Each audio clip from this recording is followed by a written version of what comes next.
because it teaches within the Quran that they must conduct jihad, which is holy war, against the non-Muslim world to enforce Islamic dominance and supremacy upon the earth.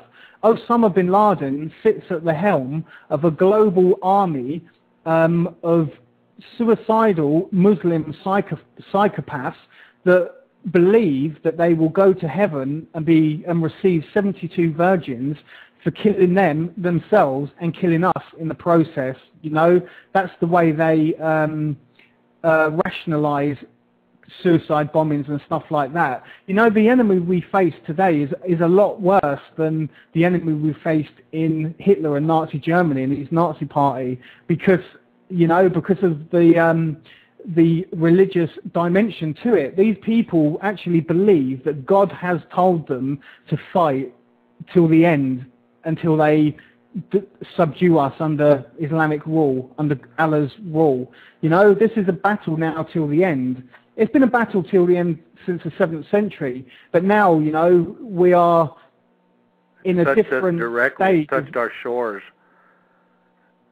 Yeah, it's camped deep within our shores, upon our land. In Great Britain, you know, there's a kingdom built up now of like upwards of 3 million Muslims. You know, not to say all of them want to like destroy.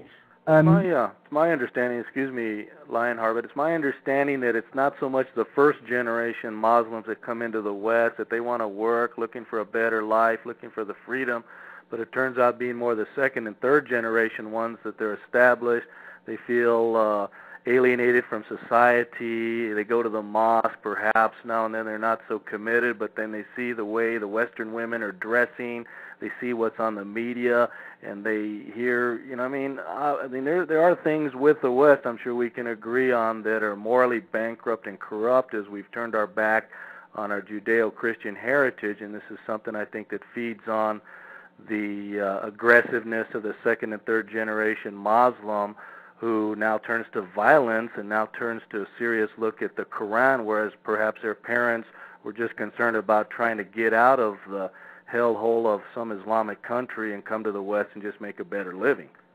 Yeah. Plus also now they're inspired by the likes of Osama bin Laden. They're inspired by Muslim leaders from around the world that are championing the Islamic cause, people that are championing jihad that comes direct from the pages of the Quran, you know. So they're finding themselves in say Great Britain, and yeah, marginalized from Great Britain because they're Muslim, they're Islamic. The Quran tells them they should live a certain way when they're in a country that doesn't live the way the Quran teaches them to live. So, you know, but then the Quran has a divine, they perceive divine obligation for them as Muslims to convert that country into Islamic rule, to convert it into what they call the Dar al-Islam. So at the minute, our country is a Dar al-Harb, which is the house of war. They have to, by all means necessary, convert the country and the society into Dar al-Islam. And until they do it, it's called Dar al-Harb, and they have to, by all means necessary, convert it. And that's what's happening now. So they was a minority when the first generation came across, and they lived amongst us, you know, and they ate off the fat of our land. But then, you know, years and years on, and years of indoctrinating their children to jihad and the Quran and the Islamic way of life, we've now got like second, third, fourth generation young Muslim men that have been taught from a young age about Islamic dominance and supremacy over the non-Muslim. So that's what we're seeing now. And it's being played out in many different ways, whether it's a street jihad, like with drugs and raping our women and stuff like that, or whether it's in the political realm. You know, whatever area Islam is in life, its one obligation is to Allah, and that's to enforce Islamic dominance and supremacy, and to subdue the infidel under Islamic rule, and that Islam is called submission. I know as well, I said a minute ago about Osama bin Laden. This Osama bin Laden declared war against America. He flew 2 planes into the World Trade Center, into the Pentagon, the other one that was that blew up over Pennsylvania. You know, in the Muslim mind, this is a man that's put himself up as a leader of the Muslim people, like and he has actually, and he has actually been able to inflict a damage on the American homeland in full view of the whole world. You know, how much of an inspiration is that for the global jihad? How much of an inspiration to unite people behind him and behind his cause? Because his cause comes direct from the pages of the Quran. You know, his cause is actually rooted in Islamic Quranic texts.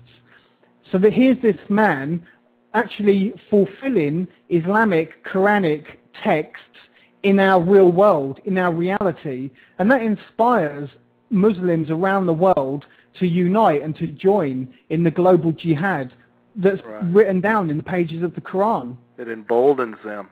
Lionheart, I wanted to just repeat our call-in number in case there's any listeners. Perhaps we could field a couple of calls. If anyone would like to call in, let me just give our call-in number.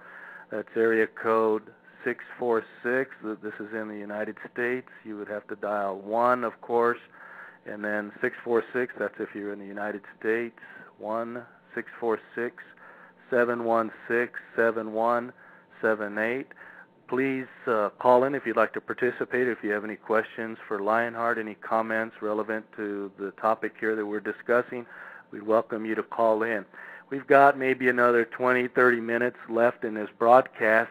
And in the remaining time, I would like to come back a little bit more to perhaps the issue of biblical prophecy and how all this is coming together. We know as Christians, of course, that God is sovereign and He only allows to happen on this earth what He allows to happen. And we know also from Scriptures that the nation of Israel and the Jewish people are the apple of His eye, and that the world, if you have a biblical worldview, if you have a philosophy of history from a biblical perspective, we see that God is dealing with the nations, with the Gentile nations. I think it's so important to understand that the way God looks at the world from the Scriptures, from the New Covenant, is He divides the world into Jews, Gentiles, and Christians, according to what the Apostle Paul said. And therefore, we who live in the Gentile world, I am an American citizen, you're a citizen of Great Britain.